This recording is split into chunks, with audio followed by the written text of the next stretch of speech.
Alrighty, my friends, welcome to episode 145 of the Money Peach podcast. I am super excited about today's show. I'm bringing on somebody who's extremely like-minded. He has an amazing story, and many of you listening are probably going to be very familiar with who this is.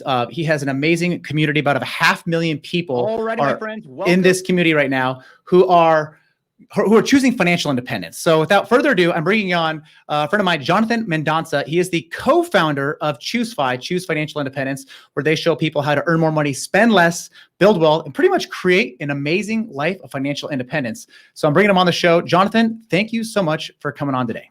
Chris, thanks for having me, man. Excited to be here.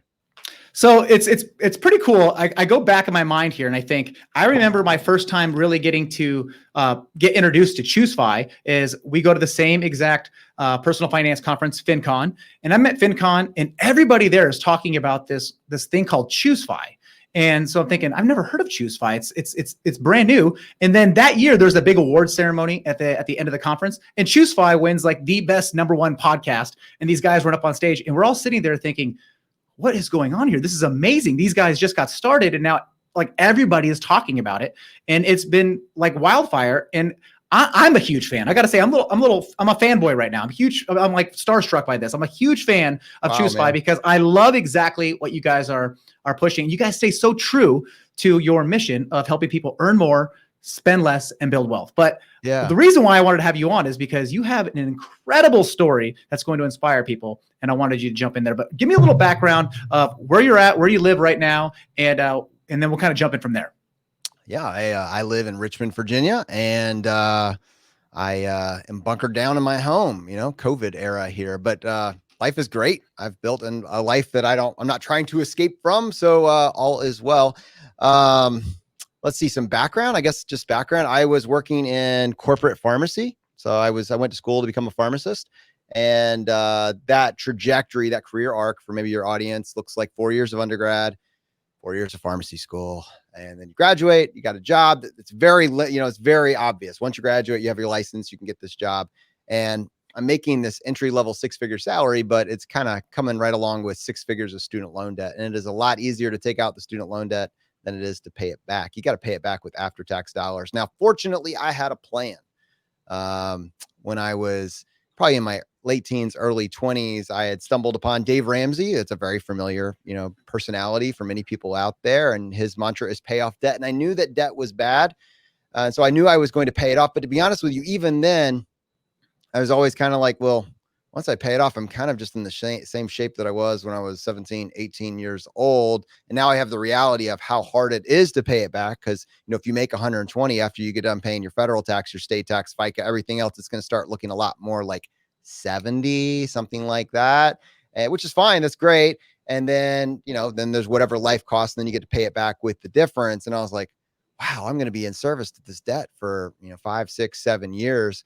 And once I get done with this, what does that mean then? Now I'm just kind of back to broke, and I've got this great income, but I'm back to broke. So I'm searching around as I'm kind of planning out what I want to do. And I stumble on this community called the Financial Independence Community.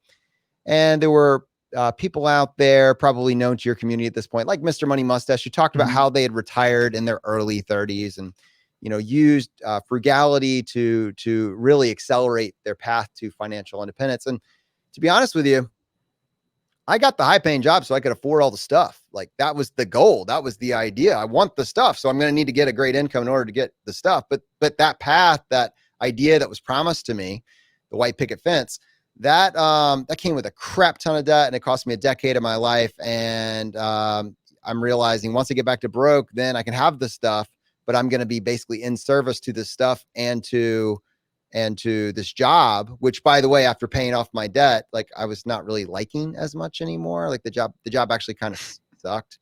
Yeah, it sucked. So I want to push pause there. So you mentioned Dave Ramsey. I'm a huge fan of Dave Ramsey as well.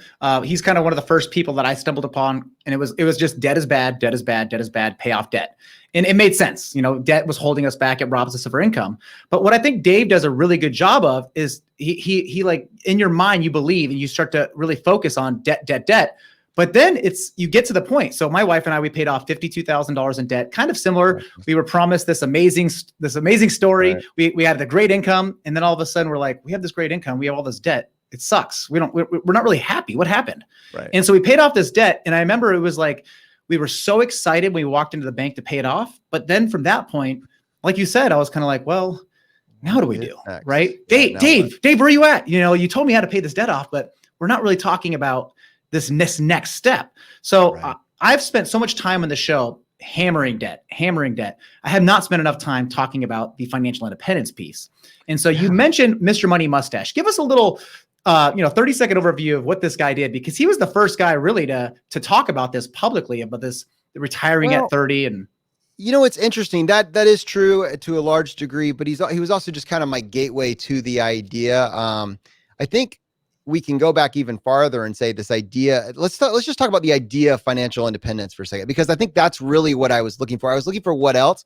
And Mr. Money Mustache circa 2012 was the first person to give me a glimpse of what that piece would look like for me. So for instance, Dave was basically telling me, he'd given me the steps, Dave Ramsey had given me the steps to basically have this great life by the time that I've reached 60. If I just build wealth and give, I'm going to be in really good shape with a 15% savings rate and a paid off mortgage and no debt. Things are going to be great when I'm 60. But like, I don't know about you, but I wanted to be a little bit more aggressive. I wanted a little bit more control earlier in my life. I wanted to be able to have flexibility and options, not 20, 30 years from now, but now. And so when I heard about, to your point, Mr. Money Mustache, I saw this guy that had walked away from a corporate job at 31. Like, I'm 28, 29, 30. I'm getting back to broke. This dude's done.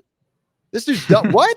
What just happened? I thought I was going to be the one to crush it when I got the doctorate. I was supposed to win the game. Like, I'm just getting back to broke. What happened here? And so I'm trying to study what he does and what he's practicing. And I find out, Mr. Money Mustache is this gateway to this idea of financial independence. He's really drawing on themes that people who have come before him were talking about, like Vicky Robin and Joe Dominguez. This idea of financial independence, basically saying that your most precious non-renewable resource, it's not your money. It's not your money. Money's a great tool. It's a great thing to have, but it's not the ultimate resource. Your most precious non-renewable resource is your time. And that is what we are inexorably running out of. We don't get more of that. So if I'm saying, all right, I can have, the lifted Chevy Silverado with payments and the biggest house that I can afford now, yes, that's just costing me monthly payments right now, but what it's actually costing me is my time, because what that means is, yes, I was able to get 5,000 square feet. And yes, I was able to get them Pinterest perfect. And yes, I was able to get the garage and put my car in there and have the boat, and I could afford all the payments. But those things were sitting unused, unoccupied 90% of the time while I'm at a job that I can barely tolerate, so that I can afford the payments for the things that I don't have time to use. And that is what we describe or call the hedonic treadmill. And Mr. Money Mustache was one of the first people to help me see that so clear that I couldn't walk away from that. And I was like, all right, I got to change course here. So with many people, once we get to debt free, we're saying, look at all the cash flow I have. Look at that. That's great. Look at all this cash flow. It's fantastic. Now I get to buy the stuff, right? Now I get to, and to be honest with you, I consider myself a reluctant frugalist. So I, in many ways have been able to help create a podcast and a community of people that are all trying to build a better life. But I recognize, first and foremost, I'm a spender. I mean, that's my thing. I'm very good at spending money. But what I realized is there's something that I want more than I want stuff. Or rather, I can wait for some of the stuff till later, because there's something I want more. And that is, I want options. I want freedom. I want flexibility. And if we want to put some better words behind that, I want autonomy, mastery, purpose. And so I wasn't getting autonomy, mastery, or purpose from my job as a pharmacist. And the standard path that we just talked about would have had me working in that job that I quickly realized I could barely tolerate for another 40, 50 years, with the promise of maybe $1 million at the age of 55 or 65. And I was like, that's not really good enough when I know that someone got to that point where working was optional in their early 30s. Like, I don't just want my golden years. I want my best years. I want right now. What does it look like for me to go into next week, next Monday or Tuesday, and every day feels like Saturday? Not because I'm sitting on a beach drinking pina coladas, but because I get to pick my activities with total freedom. What is, when you go to pharmacy school and you pick some of these professions, you set interest-led learning to the side for like a decade. Like, you don't have time. Who, when they're going into residency, has time to study piano or art or anything else? No, you've got to stay ahead of the curve. You've got to get the grade. You've got to get the job interview. You've got to always stay in front of your peers. You don't get to do stuff just because you want to do it. You're trying to always pass, or not just pass, but you're trying to ace the next test. Like, and then by the time that you wake up and you're like, all right, I'm done with all that. I got the job that you don't even know whether or not you're going to enjoy or not. Like, now you just got to pay off all the student loan debt. So it's just like, I've gone from accept everything that society said from like 1990 to today is like the best path. And people are starting to get more cynical on it. Wow, the rising cost of student loan debt. Wow, wages have been stagnant for college grads. I've gone from that, just accept it, to now let's just question everything. And it turns out, if we just understand the rules of this game, we don't have to just say, okay, I'm on a decent plan and everything will be fine when I'm 60. We can get like 90% of the benefits now, mid 30s, mid 40s, early 50s, basically from wherever you are. Give about 10 to 15 years. We're going to be, from a financial perspective, good to go. And there's some pretty simple steps to get there. Okay, so I want to hit those simple steps, but you said something that just, you nailed it. So I think people at first listening to this going, hey, I already went, a ton of money in debt. I already did the student loan. I have 100,000 in student loan debt. I have, I'm not happy. I'm stuck. This is the life that I chose, and I have no way out. And so you're sitting here saying, whether you're 30, 40, 50 years old, that there is a way out. You don't have to be stuck in this. Okay, I have $100,000. I'll give you an example. I know I have a friend, he's a doctor. He's miserable. He'll tell you, I am miserable being a doctor. I've spent 8 years going to school plus 2 years of, a fellowship. And so I'm 10 years in, I'm $150,000 in debt. I make a great income, and all of my doctor friends drive these nice cars. They live in nice houses. So I've kept up with this lifestyle. I'll have this. He's accepted that he's going to have this debt for the rest of his life, because that's what the world of doctors have said. And you're sitting here saying, no, why, if you're not happy being a doctor, then why are you being a doctor? If you're not happy being in debt for the rest of your life, then why are you staying in debt? So I guess there is a plan. You've created this plan. You've followed this plan. You've reached financial independence. But how do people implement this when they're sitting there? They hate their job. They're working 80 hours a week. They're $150,000 in debt, and just in student loan debt, not to include their big house, their big cars, and all that kind of stuff goes with it. Yeah. So, we got to recognize that people are listening to this, potentially sharing this, and they're just at different stages. So you've described a couple of different scenarios, and it's very important to point out where we are. So your friend that's a doctor, and he's got $250,000 of student loan debt. He's in a very different situation from someone that's making 30,000. So, but your doctor friend is making $180,000 to $315,000 a year, right? So that's a pretty primary care, or you in a specialty, whatever. You're probably making 180 to all the way up to 315. But we don't know. We don't know this hypothetical individual. Mm-hmm. We don't know exactly what they're making, but we do know they have a big shovel, but they have a lot of student loan debt. There's several different strategies that we're going to follow, and it's going to kind of depend. Think about this. On the one end, some people are making $30,000 a year, and they hear about your friend making 180, and they're like, that isn't like, I can't resonate with that. Like, I wish I had the problem of $200,000 in debt, but $180,000. I don't even know how to get to 40. In fact, I don't even know if I'm gonna have a job next month. Like, you need to meet people where they are, which is why with ChooseFI, the platform, we very quickly moved it away from just Jonathan's story or Brad, my co-founder's story, to like, let's find the story of our community and what are they doing? Because nobody has an identical path, but everybody does have a path forward. So we think about financial independence as just a life optimization strategy. So let's talk about this hypothetical friend of yours. We got a guy he has $150,000 of student loan debt. He's making $180,000, $190,000 a year, and he hates his job. The first thing is just not to accept that this is just all there is. And like, we can't do anything about it. Of course you can do something about it. You got to figure out how much you want to lean in. What are you willing to do? And then there's a couple different approaches. So first of all, the most dangerous thing is just to accept that you just need to keep up with your doctor friends. Other doctors are doing it, but your other doctors have decided they're fine being back to broke at 40 or 50 or 60, being a doctor, making $200,000 a year, but never being able to retire because they have to keep that paycheck coming in. That's the danger. That's the fear. You're sitting in simmering water and it's just lukewarm enough that you're just not uncomfortable enough to move. Your friend's uncomfortable. That actually is the best thing. The fact that they're so uncomfortable right now is the best indicator that they might actually be willing to make a change. So it's going to look like some sacrifice. The best thing we can do to give ourselves more options is pay off the student loan debt. And the good news is he's got a great shovel. So if he's making $180,000 a year, a family of two that doesn't need a second car, both with payments, that doesn't need the private school, that doesn't need the largest house on the block, you can very easily have a comfortable life, even objectively a non-frugal life for what, $60,000 a year would give you an opulent life in many places around the country.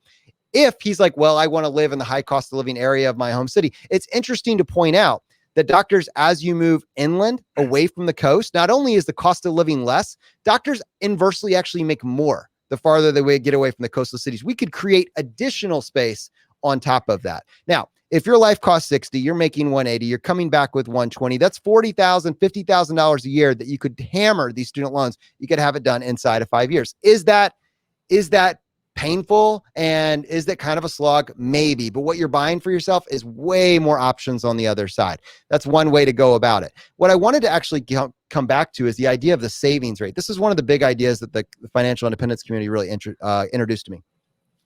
If you're paycheck to paycheck, the math's really simple. You can never retire, right? You're going to always need the next paycheck just to get to the next paycheck. That's how it works. So if you can save 1% of your income, well, that's good news. We're making progress. So every 99 years that you work, you could afford to take a year off.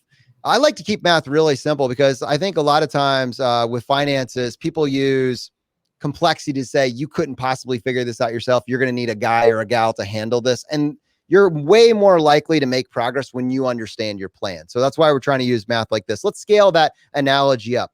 If we could save 25% of our income, then every 3 years you work, we could afford to take a year off. And if we could somehow get to a 50% savings rate, it's very obvious. Every year we work, we have enough to take a year off. Now, if you stack that simple idea about savings rate, and it had nothing to do with your income. Do you notice how we moved off the income to actually talking about your savings rate? It's not how much you make. It's how much you can save, how much your life actually cost. And so from there, if we could save 50% of our income, and then on top of that, so if we were to save 50% of our income for 10 years, now we know we would have enough to live for another 10 years just based on that savings alone. But if we were to take that 50% of our income and invest that in a common sense investment vehicle, just keeping up with average market returns. I know you talk about index funds and common sense investment vehicles all the time. If we could do that for about 10 to 15 years, the magic of compounding is such that basically at the end of that 10 to 15 year window, we have created enough wealth for ourselves to fund our life for the rest of our life. We have created a perpetual money-making machine. These are three simple ideas that if you can just wrap your mind around all of them, obviously, like in this short episode, we're not touching everything right now, but if you could just grab the idea and say, ooh, maybe I should explore that a little bit further. What would it look like for me just in a few years to have significant options? What would it look like for me to get to the point where working is optional? That question right there is transformative. What would it look like for me to get to the point where working is optional?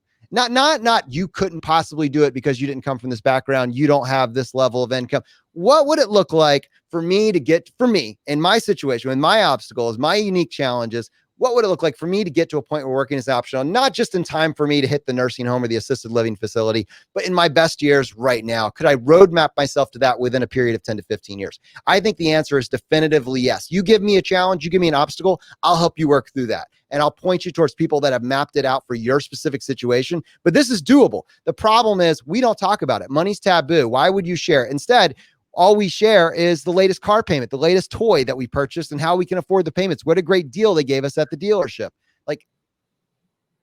Let's start asking better questions. So give me some examples of some of these sacrifices. So I'll give you a personal example of mine. As my wife and I, our two vehicles, we drive a 2004 and a 2010. We do this on purpose because we want to put our money in things that go up in value.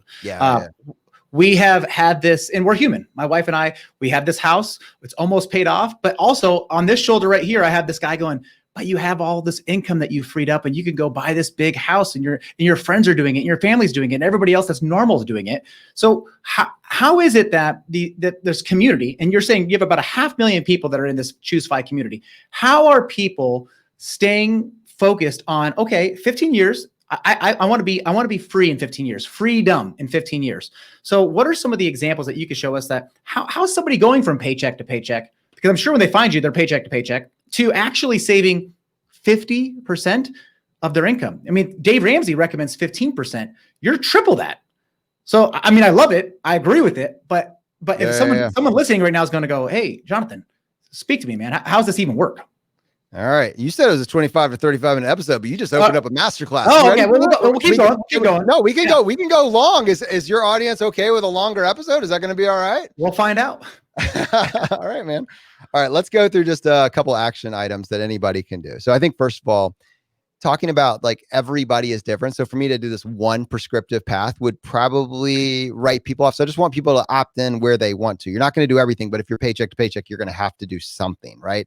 So let's start with Does this individual have debt? Do they not have debt? Does this individual have a great income? Do they not have great income? Let's pick the hardest example that we can think of. This person is only making $25,000 a year. They're in a $15 an hour job, and they know that if they crush it and they get a 5% raise, they get a 5% raise. Well, that's only going to get them to 26,000. And they're like, if I save 50% of my income on $26,000 a year, that means I'm living off 13. It's already a superpower right there. I get exhausting just saying that out loud. Like, do you have something for me? All right. So for this individual, first of all, every single person hearing this, it starts with knowing how much your life actually costs. Because once you have a sense for how much your life costs, then we can plan around that. If it turns out that you've already optimized your expenses, there's no room for optimization. You can't frugalize anymore. That's great. You're just making it. This is an issue of you're in the wrong industry. We need to increase our income. And let's think about this equation in terms of all of our options. Our options are all going to fit under, I can either earn more, I can spend less, so earn more. What you earn minus what you spend is equal to this ultimate financial equation, is equal to this gap. For people that are paycheck to paycheck, there is no gap.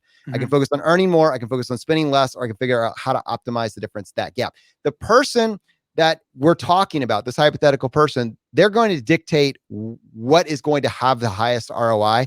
For the vast majority of my audience, probably it's going to start with spending less, because spending less, you get a dollar for dollar return. If I go tell you, hey, go earn more, it's great. I'll give you some strategies right now to do that. But that return is going to then be taxed, right? So let's say you make $100, extra, it's going to be at your highest marginal tax bracket, maybe 22, 24%. You're going to come home with $70, et cetera. If I can get you to chop $100 from your budget, you get a dollar for dollar return on that. So I always start with how much does your life cost? Is there room to optimize? Can we cut things? We can provide some explicit examples in just a second here, but let's go back to this individual. They're like, I'm $15 an hour and I've got a family that I'm supporting. What if I told you, and Chris, I mean this sincerely, I just launched this. What if I told you that right now there is a profession, it's a certificate program. You don't need to go back to school. You could be in this program, and it's Salesforce. I'm going to set this up right now. Salesforce right now is a certificate program. Within 6 months, you could be in a job making a minimum of 60K, likely closer to 80K. And you have the option to scale all the way up into the 120, 150. You do not have to go back to college. Like, this is basically customer relations. It's a language of business, and it's a certificate program. You don't have to go back to school. You can do this self-taught. You can learn this yourself. No one's got to give you permission. There's 3 million job openings in the United States right now, 3 million. And you'll have recruiters bending over backwards. We just launched a brand new, because people could do this on their own. They could take this search and go figure out how to do this on their own. They don't need anything that I'm about to say next, but just to show you how confident I am in this statement, we just launched, me and Bradley Rice, friend of mine, just launched a course to coach people through this process step by step over a period of 6 months. We are so confident. I don't care if you don't have any experience with this. In 6 months, we can have you in a job making a minimum of 60K, even if you have no background doing this. So if you're telling me the problem is that you're making $15 an hour and you don't know if you'll be able to get a raise, we have that solved definitively. If you're decent with computers, not even great, but decent with computers, and you're like, I'm the type of person that can learn stuff, right? That's all you have to do. We can show you the steps to absolutely get there. You can also learn it on your own for free. You can track it down. You can find great Salesforce groups. It's a certificate program. It walks you through it step by step. There's multiple ways to do that. That's just one example. The answer, I think all of us have been trained. We've been in this funnel since you're born. If you don't have a great job, it's because you screwed up when you were 16, 17, and 18. You probably need to go back to college to get another degree to fix it. You picked the wrong program. Don't worry. A better future is only $40,000 away. No. A better future is a good question away in 6 months. We can have you there, right? It's that our generation is the most overeducated, underexperienced generation in history. We have put all of our hopes and dreams on college fixing it, and all they saddled us with was 10 years of student loan debt, right? So we can solve that. Your friend, student loan debt. That's our biggest obstacle. If it's student loan debt, hopefully we took out the student loan debt to get a great job and to get a great income. Hopefully the ROI was there. We're going to have to shovel our way out likely. Now we can talk about optimizing and taking advantage of student loan forgiveness programs. But for many of us, for me included, it was just paying it off. It took me 4 years. I paid it off. But then I was able to take that bandwidth, the savings that I had created while paying off the student loans, and I was able to get myself on a trajectory to financial independence. And there's an interesting little twist there, which we could talk about if you want to, but that's just 2 different points. Let's go to the spend less side. Let's talk about 3 huge ideas. Okay. The first one is spend less. Are you optimizing the tax code? Like, our government wants you to save money for retirement. They've incentivized you to do so. And if you fund your 401ks, If you fund your 401ks, it comes off before the first dollar of tax. So I know so many entrepreneurs. I was just talking to an entrepreneur even last week, and they're in the FinCon space. So I chided them about this. I won't call them out publicly. And they're making great money. They built this incredible side hustle. They're making six figures. And I said, are you guys maxing out your 401ks? And like, no, we meant to get around to that. Do you realize how much you're leaving on the table? The government is telling you, like, go run some tax calculations. You two are both working in this business. That is up to $38,000 plus that you could be setting aside before your first dollar of tax. If you're living in a high tax state, you combine a 24% marginal tax bracket plus a 5 to 8% state tax. You're you bringing that home is costing you like 7 or 8 or 9K. It's still your money. You're setting it aside for a time when you're going to need it in a tax advantage way where it can actually grow on your behalf. So first, when possible, once we've gotten to the earn more side, once we've got our income where we need to have it, we want to start taking advantage of tax advantage vehicles. Number 2, let's look at the big 3 for spending. So first is housing. This was your big thing. The hedonic treadmill, lifestyle inflation. I don't mind. I don't mind if people get the big house, if they can afford it, if it fits into their goals, but get your goals done first and make sure your house isn't screwing it up. Because what I want more than a big house is an awesome life. And if I'm never able to spend time in my house because I'm always at work because I have to be able to afford the payments, I've screwed up the calculus. Let's figure out what the life we want is, how long it's going to take us to get there, and if that payment makes sense with that life we want to build. And so do we really need 5,000 square feet when it's just you and a spouse, or you and a spouse and a kid, or 2 kids? Like, would 25 suffice? Would 1,800 suffice? Our houses keep getting bigger, and Pinterest is there to give you suggestions on how to make them all Pinterest perfect. Like that's number 2. Number 3, if we work down this list, transportation. You guys are perfect. Like, I did this episode on the true cost of car ownership. We ran it 2 ways. One is, this is what we all think of, right? We know that new cars depreciate quickly, and like, what is the cost of a new car versus a used car? And how much do the taxes, how much if it's a gas guzzler? Like, we ran all that calculation, and it came away that there's really no way to really win with cars. That was one calculation. The other was, let's just run a scenario. Person 1 manages the payments. You're always going to have a car payment. You can trade your car payment into the next payment. You're always going to have the newest car. You'll have a car for a couple of years. You'll trade it in. You'll get another one, but you're always going to have a 300, 400. I looked it up. The average car payment right now is close to $500 a month. That's what the average car payment is. That's true. Yep. So always going to have a car payment of $500 a month. The other person says, I'm going to buy a new car. It's probably going to be one of those that'll last forever. We know what they are. Is it Land Rover? No. Is it a Toyota or a Honda? Probably. Like, we know the ones that last a really, really long time. Pick one of those. I'm not even being dogmatic. I'm not pinning you there. Pick a car that's going to last forever. Buy it new. Get a good deal. Buy it kind of new and drive it forever, or at least 15 years, whichever comes first. At the end of that 15 years, so keep in mind, compare and contrast. At the end of 15 years, you get another one and you rinse and repeat. So over a 45-year period of time, the first person has had a $500 a month payment. The other person has had a $500 a month payment for 5 years. So they financed it. And then they had 10 years of no payments because they picked a car they were going to drive forever. Chris, can you give me like a rough guess of how much, if the second case scenario, if they took that 10 years of no payments and they invested that, right?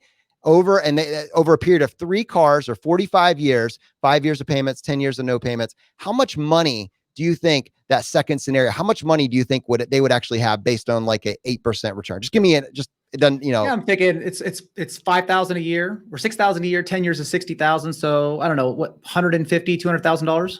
That right there is over $1 million decision, right? Over a 45 period of time, just that one thing right there. If you were to run that calculation and map it out, it's very close to $1 million decision. Based on investing it. If you invest it, we're talking about you take that savings and you invest it. That one decision right there is $1 million difference between those two individuals. So that's a very tiny change that truly doesn't change your life at all. You had a really new car in 2000. It's time to replace it in 2015. That's like one of those stealth moves that no one picks up on. But the difference between those two individuals is one's a millionaire and one is they have a $500 a month car payment for a car they don't really enjoy anymore and they're ready to upgrade. It's time. So that's number 2. And then number 3 that we could look at is the black hole in most of our budgets. It's our groceries, right? Our food bill, our dining out bill, etc. Chris, I mean, you're a fit guy. I can tell that you work out, you take care of yourself. Like, health is important to you. Think about the irony of the fact that America, we have healthiest food options in the planet. We have a restaurant at every single corner. And as a society, we have less than $400 savings in any family's account. So $400 savings, but we're also simultaneous that we're battling an obesity epidemic, diabetes, hypertension. Our healthcare is drastically tied up to our health decisions, and we're broke, and most of us are overweight just as a whole. Like, there's something here worth exploring. And so what we talked about on the show is, and I'm not as good about this specific number, but I use it regardless. I think it'll be valuable as an anchoring tool for your audience. What is a good amount to spend on food? What should we be trying to spend on food? And so my co-host, Brad Barrett, him and his family target $2 per person per meal. $2 per person per meal. So if it's a family of 2 or family of 3, let's do a family of 3.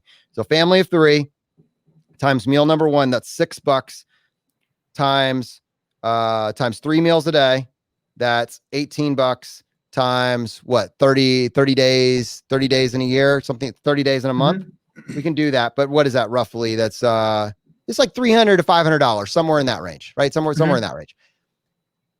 Most of us, many people, the vast majority of your audience listening to this, if they actually went through the process of finding out how much their grocery bill was in any budget, and then not just their grocery bill, but what they spent on dining out, for a family of 3 or 4, we're spending in between $1,000 to $2,000. Like, and then and when you go and think about that, if you're choosing between, all right, option 1, I could do a normal portion size at home that's home cooked with all the ingredients that I understand, or option 2, I can go to even a decently healthy restaurant like Panera Bread, or maybe a less healthy one like Panda Express, or maybe another one like Cheesecake Factory, whatever. The average portion, the average cost per person, as soon as you move to like fast food, quick service, it's like $8, $9, $10, $12 a serving. As soon as you move to a legitimate restaurant plus a tip, it's $24 to $50 a serving plus tip, on top of that. And some of us, because we're so stressed out about the house, the car, work piling up on it, the overtime, we just say to ourselves, well, we deserve it. I mean, this is my way of decompressing. Like I owe it to myself to go eat like this, because look at how hard I work. Yes, that's the exact point. So 5-10 years from now, is that still the sensation you want to have? And you're like, well, things are decent. They're like at a 4 out of 10, 5. I can keep doing this, but you haven't built any options in your life when it gets worse. You don't have a choice to walk away if it gets worse. And so if we start saying, oh yeah, time actually is if I've been able to convince even a small sliver of your audience, oh yeah, time is, you're my most valuable resource, I should probably consider the money I spend as expenditure of my life energy. Let's make sure, then maybe we can start reevaluating our earning decisions and our spending decisions, and make sure that those are in line with our, not just long-term goals. This isn't about your 60-year-old self. This is about you now, tomorrow, into this year, next year. We can start making these small steps to give us more options even a few weeks from now, if we're not paycheck to paycheck anymore. So one thing that you just struck me with is you equated your money. Every time you spend $1, you're also giving up time as your renewable resource. Does that make sense? Yeah. It's 1-to-1. So if I spend money now on things that aren't not necessary, okay? You just made the example there, $2 per person per meal.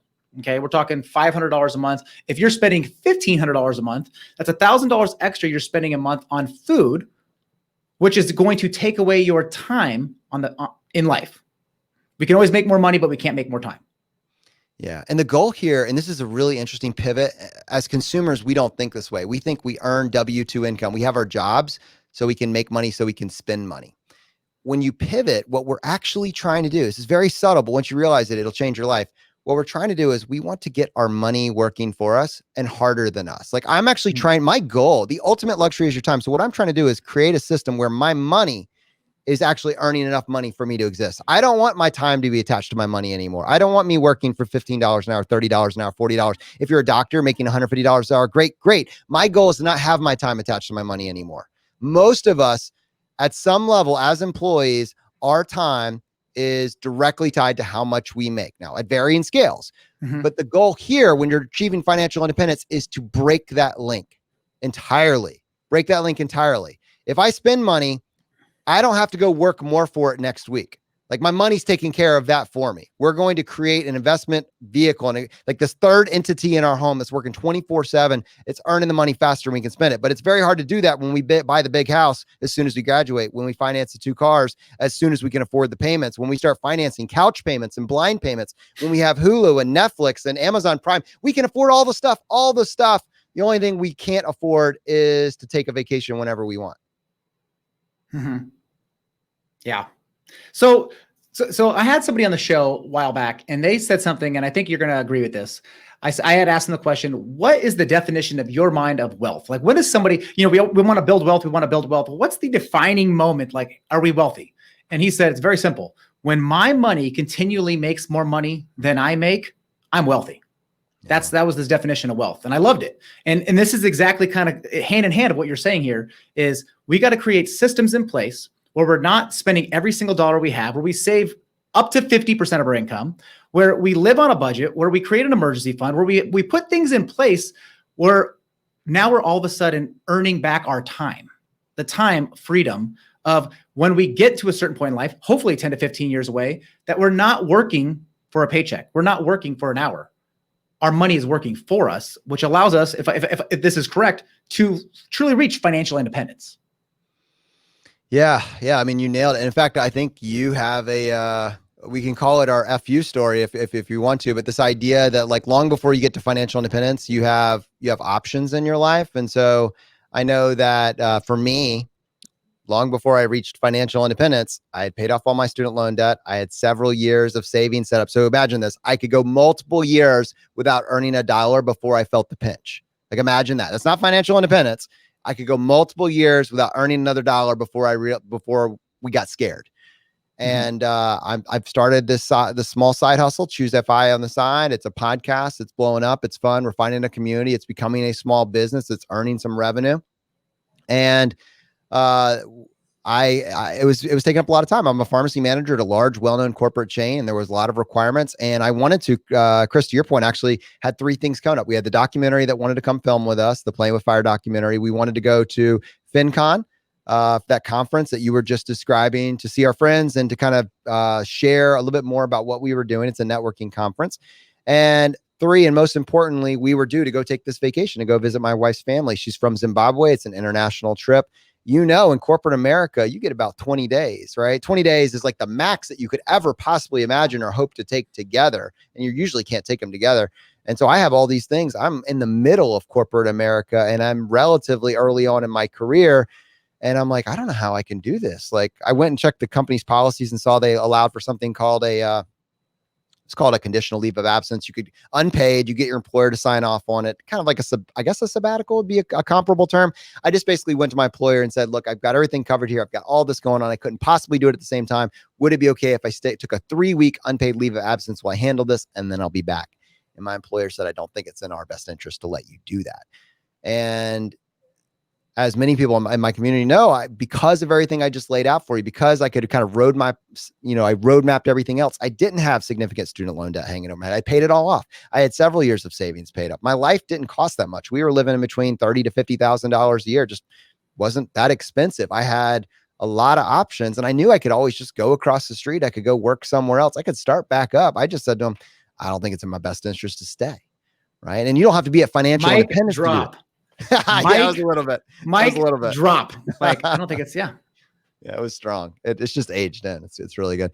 But, and he was taken aback. He was on tilt. No employer expects an employee, but they know that their employees are saddled by student loan debt. They know that the vast majority of employees need the job more than the employer needs them. In a world of, it's that power for so long has just gone to the employer that they've been able to maintain kind of somewhat restrictive vacation requirements. And it's, it may not have been in my employer's best interest for me to let me do that, but it sure as hell was in mine. Right. And if you can just take a few of these steps and give yourself some options, you don't need to be at full financial independence, but you get to start making quote unquote unreasonable requests and getting them. And that's just one of the benefits of getting started on this path. So I think, Chris, do you have like a similar story like with your family? So it's like, as you're saying this, I'm like, I could feel it in my heart was like, oh, I remember this. So 2010, my wife and I, we go completely broke. $52,000 in debt, paycheck to paycheck, overdrafted our checking accounts. It was hell. It was awful. I remember reading that the number one cause of divorce in North America was infidelity, and right behind it was money problems and money fights. And I was thinking, well, this is going to be us if we don't figure this out. And we did a lot of what you're talking about. We looked at our budget. We looked at our savings rate, which was zero, by the way, because we were paycheck to paycheck. And we ended up paying off all our debt. And from that point forward, we cut our lifestyle way back. And I'll be honest with you.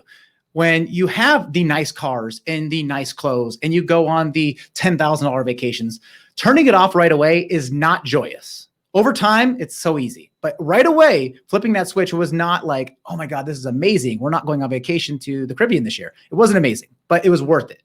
Fast forward, my wife spent 15 years on local television. So her schedule was wake up at 2:30 in the morning, get on the air by 4:30 a.m. Work from 4:30 to 12:30. Get home at 12:30. Then she would go to the gym. Then she would come home. We had 2 kids. It was getting their kids' backpacks packed or getting them off to whatever they were going to practice. I'm a full-time firefighter. So 24 hours at a time, I'm gone. So that means 24 hours at a time, she's on her own. So imagine her life, 2:30 in the morning till about 9 p.m. She goes to bed at 9, wakes up at 2:30 in the morning. And she did this for 15 years over and over again. And I remember she finally came to me and says, I can't do this. I'm not happy. I had this dream job. I wanted to be on television when I was a teenager. And now I am the morning show anchor at the #1 show in Arizona. I have millions of viewers that watch every morning. Contracts coming up. I could call my contract, right? Because they're going to keep me. And we had this conversation. I said, we've made it. We don't need this. Look at our lifestyle. We've cut back. We've created this for ourselves. Why are we going to say yes to what the normalcy thing is? And I'll never forget, it was May 2018. She goes in for her review, contract's up in September, and we'd already made the decision. She made it. And I was like, I support it. She's like, I choose freedom. I choose my kids. I choose my wife or my husband. I choose where I don't have to get up at 2:30 in the morning. I'd rather get up at 5:30 and have a cup of coffee and not have bags under my eyes. Oof. And I'll never forget, she went into her meeting with her boss. And no one does this in TV because people on TV love to be on TV. And so they've spent their entire careers or their entire school, whatever it might be, to get to this point. And I remember she said she sat down with the manager of the station and HR and everybody, and they sat down there and they looked at and they said, you had a great 4 years. We can't wait to have you back. And here's your contract. And they slid the contract over and she didn't even look at it. She just slid it right back and said, hey, I'm giving you my 4-month notice. You need to find my replacement. Mic drop. And I remember she got in the car and drove home and she called me and she's like, I've never felt freedom like this before. Ooh, wow. Choose freedom. Choose financial independence. ChooseFI, man. ChooseFI. Jonathan, people watching, people listening right now, we got a lot of people on right now that are live watching this, and they're here for a reason. It's been, we usually do 25, 30-minute episodes. We're at minute 42. It's because this is so important. Where can we send people so they can get more connected with your community? They can meet like-minded people. They can hear more stories. They can listen to your podcast. They can find more about you because this stuff's important. Where can they find you? Thank you for having me on, and I'm glad we were able to make this happen. It's been an awesome conversation. So, let me just point your audience just to a couple different places. One, if you're watching this on the page, but you're interested in our podcast, just search for ChooseFI on your podcast player of choice. You can search one word or two. 2 is our website. We have tried to take all the resources that we've put together over the past 4 years to help you kind of roadmap out this process of getting started on your path to financial independence, getting to the point where working is optional. All of those are there for you at choosefi.com/start. And then only because we mentioned it, and maybe you can have it linked in the show notes, for people that were interested in that retraining, reskill, because that is the biggest and most realistic criticism that I hear of the financial independence and the FIRE community is that this is for people that make great income. That is a very realistic criticism. It's well-deserved. And to be honest with you, it's one that I have been troubleshooting internally for months and months and years, because I didn't want to just tell everybody to go start a blog. Like that's your path out, is starting a blog. That wasn't good enough for me to say, this is the answer to everybody's problems. This program that we're just launching right now, this retraining program, that's not hyperbole. This is what I would have done. This program is what I would have done if I had known about it instead of pharmacy school. 6 months, remote work, flexibility, making $60K to $80K right out the gate. out the gate, and likely with an option to make upwards of 120 to 150. And you can do this on your own, or if you're interested in this program that we're putting together, just go to, it's actually talentstacker.com/Salesforce. We have a free 5-day challenge just to show you how to get started, and more of the information on what you can do after that if you're interested. And that's just tied for people that genuinely feel that pain. This would be great if I earn more than $15 an hour, but I feel like it's too late to go back to school. All right. So anything that Jonathan just mentioned or anything that we talked about, all the links, if you're listening, you don't have time to write this down, just go to moneypeach.com/session 145. That's moneypeach.com/session 145.